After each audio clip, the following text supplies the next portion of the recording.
Houston is known as being the most diverted metropolitan area in the nation. Statistics since 1910 shows that Houston has been hosting more than 1.4 million foreign-born people. Among them, there are more than 400,000 are documented refugees and immigrants for 40 different countries.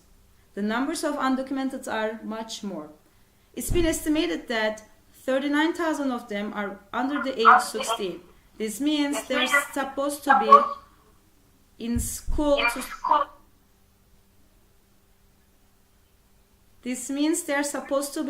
to start or continue their interrupted education. According to No Child Left Behind Act, all newcomer students, documented or undocumented, are enrolled to schools. The number of students applied and accepted for the 2016 and 2017 school year is more than estimated and increasing day by day. So why do we consider this as an issue? Although almost every school has at least one newcomer, some schools, especially in the area called the Metro Houston area, where the refugees are settled and where their kids are put because of being the zone school, the numbers are in hundreds. The schools are so busy with their ongoing education with the existing students, and most of the time, the students are considered to be an extra job for them. The resources of the school by means of ESL services, teachers, teacher aides, specialists, interventionists, diagnosticians, school counselor and college counselors are not sufficient to meet the needs. The school resources were already occupied with the students already they have, and this causes the refugee and immigrant students not to get the attention they need to have. And the services and the staff is in total is not unfortunately is inadequate to meet the needs occurs with the acceptance of the students who needs more help and support than the other students by means of ESL and counseling services provided by the school. For this reason, me and my group friends, we checked the data to make a needs assessment.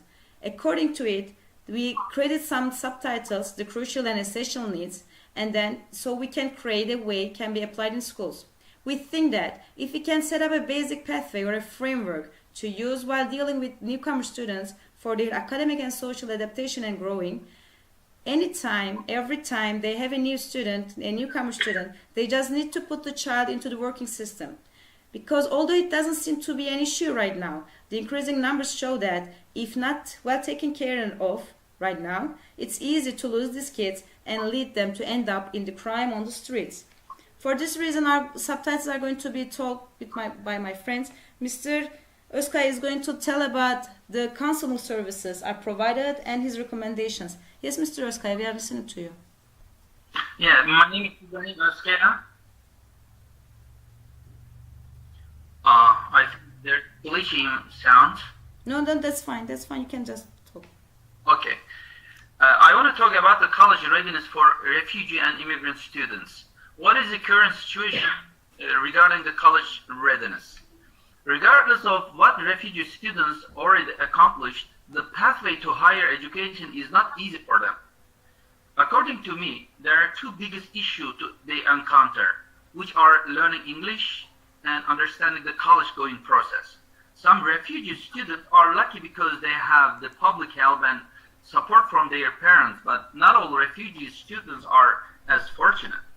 In Texas, actually the counseling and counselors are readily available refugee students as well as all other students, especially in some schools that have large newcomers and refugee students. It is already provided culturally appropriate and language appropriate counseling and support service.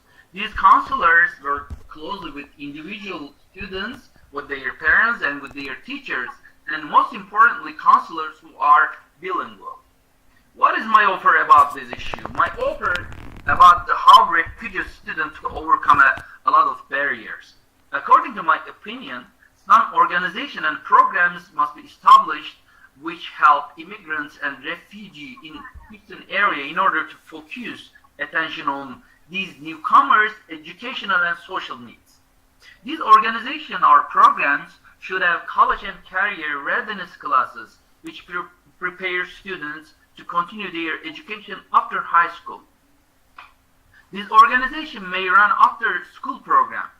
All students may have the opportunity to attend and learn about professional development, taken tips, and learn how to apply colleges. Once student enters senior year of high school, they must be able to receive one-on-one time counseling about the college application process. These programs must provide extra support to students who might not be getting help they need from their parents or high school counselors. A diploma is not just a piece of paper for refugee students. Its value is more than that. I believe that if we can establish convenient support programs, which include college and career readiness classes to refugee students, there will be a huge percentage of acceptance rate to college. For refugee students, going to college is more than simply furthering their education. Hence, going to college is not just to get a piece of paper like a diploma or something like that. Going to college is very essential for them, for refugee students, to learn the skills to engage in higher education, and also essential for them to learn skills they need in life in America. Finally, we should better to salute altogether the newcomer refugee students in Texas who know very little about the school system and society and culture, yet strive hard, but capability to learn well and look toward the future. This is my topic.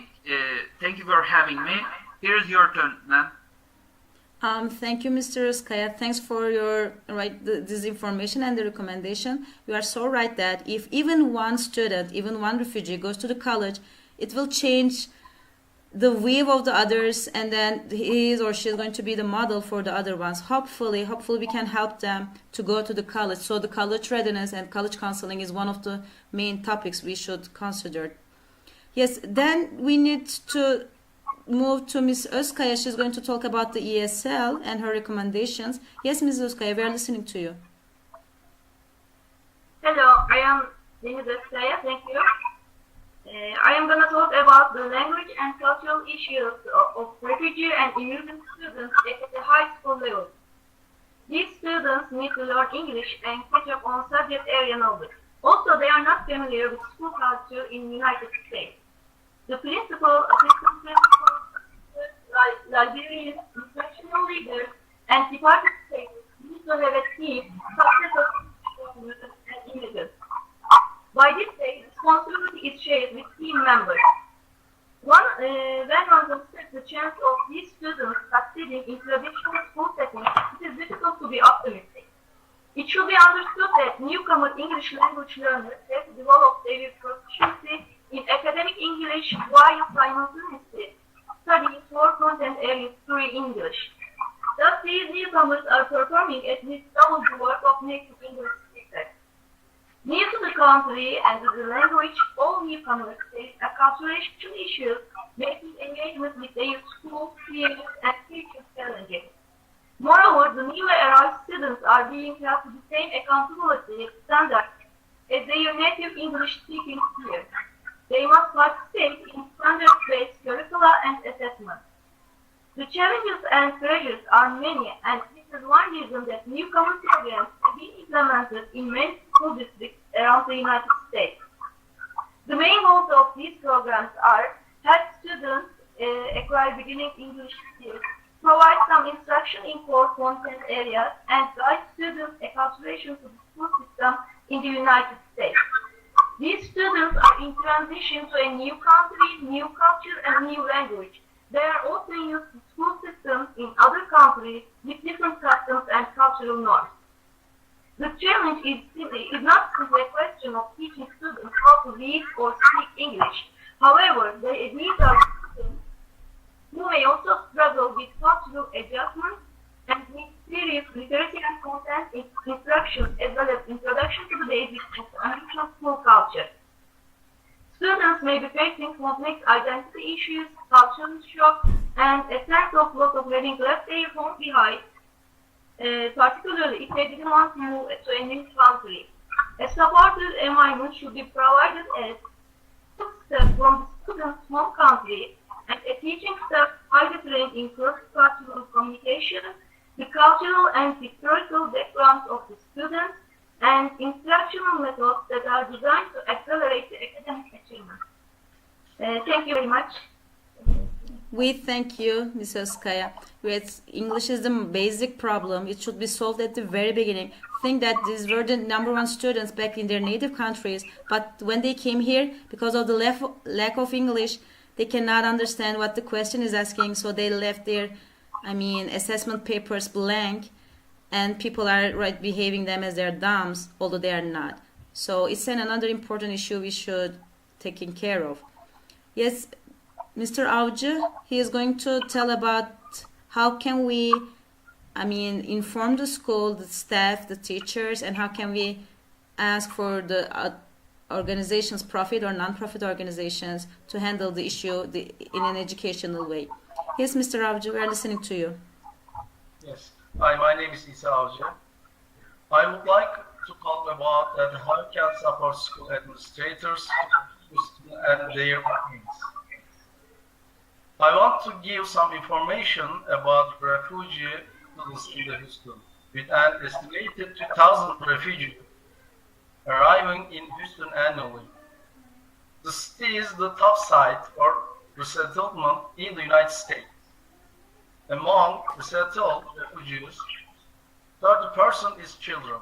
The more than 3,000 refugee youth who attend schools in the Houston area, in particular middle school and high school students, encounter significant barriers to exercising their rights as children relating to education.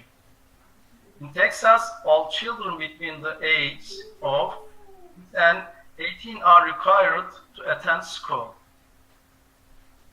Principals have to take responsibility to developing refugee students' progress. Refugee students need to develop language skills. They need to support economic and social conditions. Principals should give information to their teacher about refugee students, school-found programs and special services that allow refugee children and feel supported.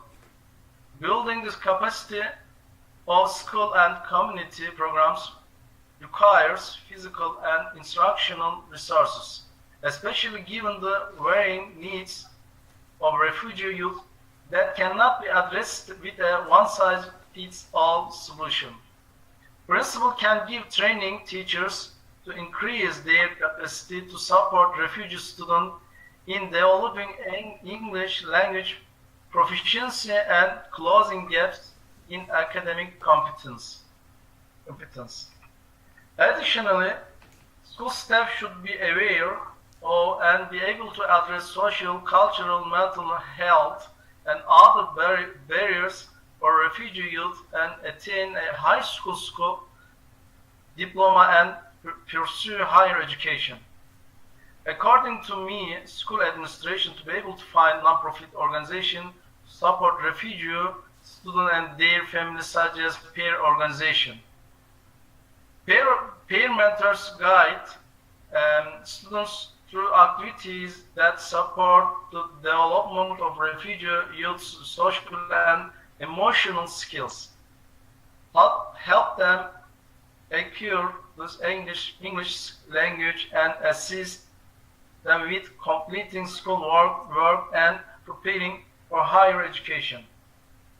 Some families may not be proficient enough in English to know how to engage, despite a desire to do so.